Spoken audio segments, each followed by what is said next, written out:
Te presentamos un nuevo capítulo de Economía en Andaluz, el podcast económico de Europa Press Andalucía.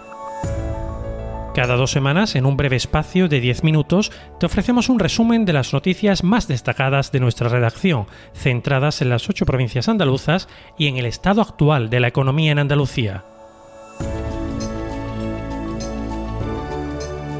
El inicio del verano y el tradicional impulso que genera en el sector servicios hizo que Andalucía cerrara este mes de junio con casi 7.000 desempleados menos, líder en la reducción del paro a nivel nacional. Con ello empezamos un episodio más con el que damos la bienvenida en Economía en Andaluz al mes de julio, un mes que, como recordarán, se inició con una nueva incidencia en los trenes en Andalucía y que también ha vivido los últimos coletazos de la huelga del metal en Cádiz. Estos temas y algunos más trataremos en este podcast. Comenzamos. Economía en Andaluz llega a tus oídos gracias al patrocinio de la Asociación de Trabajadores Autónomos ATA.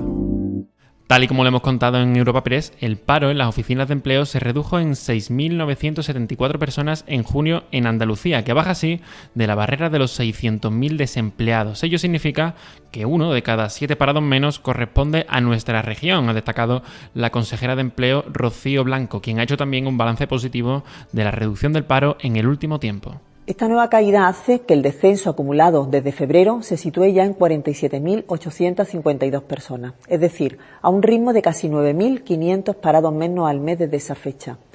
El balance también es positivo si lo analizamos en la horquilla de los últimos 12 meses, un periodo en el que el número de desempleados se ha reducido en 55.358, acumulando ya 50 meses de descenso interanuales consecutivos. Además, 1 de cada 3 personas que ha dejado el paro en todo el país desde junio del 2024 lo ha hecho aquí, en Andalucía. Los sindicatos también han valorado la caída en el desempleo este último mes en Andalucía, aunque han recordado la alta representatividad del factor estival en estos datos, con casi 5.400 desempleados que se incorporan al sector servicios. Ante esta realidad, UGT ha recordado que los contratos temporales también deben respetar los derechos laborales. Escuchamos a Clara de la Colina, de este sindicato, a Trinidad Gallardo, de Comisiones Obreras, y a Germán Girela, de CESIF. Vuelve a poner de manifiesto la estacionalidad de nuestro mercado laboral y la necesidad de afrontar la asignatura pendiente de la calidad del empleo en el sector. La temporalidad no puede ser incompatible con las condiciones de trabajo dignas, con salarios adecuados, con el cumplimiento de la jornada y los descansos establecidos legalmente. Seguimos en la senda de creación de empleo, pero tenemos que seguir apostando por otros sectores productivos distintos al sector servicio, como es la industria y la tecnología. Más del 62% de los contratos formalizados en junio fueron temporales.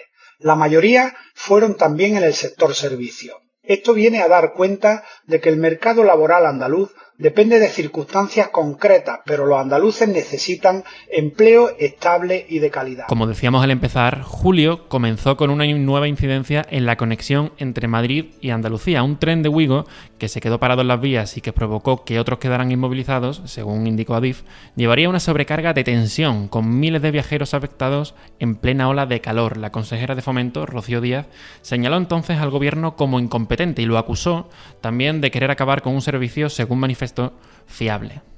Hemos visto de nuevo personas atrapadas en los trenes, niños pequeños, personas mayores, con estas temperaturas, sin agua, a veces sin electricidad, y realmente creo que esto no es de recibo. ¿Hasta cuándo tenemos que aguantar? ¿Hasta cuándo debemos soportar tanta incompetencia? Y sobre todo yo creo que el gobierno de Pedro Sánchez lo que ha hecho y lo que se ha propuesto es acabar con algo que funcionaba y funcionaba bien.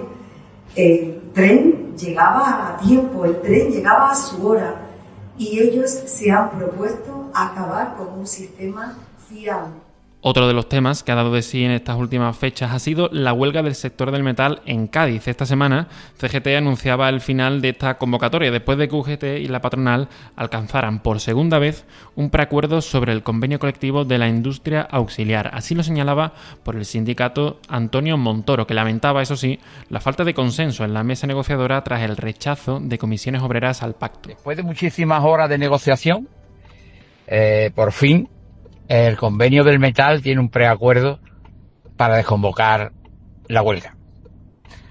La verdad que estamos contentos de UGT por este acuerdo, porque entendemos que al final, cuando desarrolle el convenio, vamos a tener el mejor convenio del metal de España. pero también un día triste, porque nos podíamos ver consensuados y que el otro sindicato también formara parte de este acuerdo. Y en Sevilla, la Junta daba a conocer este lunes el informe de evolución del Parque Científico y Tecnológico Cartuja, así como la actualización de la identidad corporativa, ya que a partir de ahora el recinto recibirá el nombre de Sevilla Tech Park. El consejero de Universidad, José Carlos Gómez Villamandos, destacaba así el músculo del espacio, que en 2024 incrementó en un 13,7% su actividad económica. Estamos hablando de un parque que ha incrementado en un 1,4% las empresas que en él se alojan, alcanzando en la actualidad el número de 574 empresas, pero lo que es más importante, aumentando el número de empleados en un 7,2%. Eso significa que las empresas que ya existen son empresas que se consolidan y que aumentan su número de empleados, alcanzando la cifra o superando la cifra de los 31.660 empleados. Y junto a eso tenemos una importante actividad económica, que representa el 23% de todo el PIB, de toda la actividad económica de los parques científicos tecnológicos españoles, de los 53 parques científicos tecnológicos españoles, y que alcanza una cantidad de 5.513 millones de euros. Y terminamos con la reunión anunciada por la Junta que mantendrán el Ejecutivo andaluz y el Central, así como Red Eléctrica, el próximo 17 de julio, en el que se abordarán inversiones en Andalucía en proyectos de esta naturaleza. Les habla Antonio Torné, redactor en Europa Press Andalucía, y escuchamos al consejero de Industria, Jorge Paradela, a preguntas de los periodistas. Andalucía asistirá a una reunión trilateral entre el Ministerio, Red Eléctrica y nosotros como comunidad autónoma, para discutir la propuesta de planificación que nosotros, bueno, más que la propuesta de planificación que enviamos en marzo del 24, hace ya más de 15 meses, para ver cuál es el borrador de planificación que tiene previsto el Gobierno de España. Nosotros confiamos en que, como adelantó de manera informal la vicepresidenta ya por el mes de febrero o marzo de este año 2025, los proyectos relacionados tanto con el hidrógeno verde como con la faja epíritica de Huelva, que son tan importantes para que Huelva y Andalucía continúen con el impulso industrial del cual hablábamos antes, que esos estén asegurados y se vean por fin negro sobre blanco en ese borrador de planificación. Puedes consultar todas estas noticias en la descripción de este capítulo y a través de la sección Andalucía de nuestra web europapress.es. Encontrarás un enlace para suscribirte a este podcast a través de tu agregador preferido en europapress.es/podcast, donde también encontrarás el resto de programas de nuestro catálogo sonoro.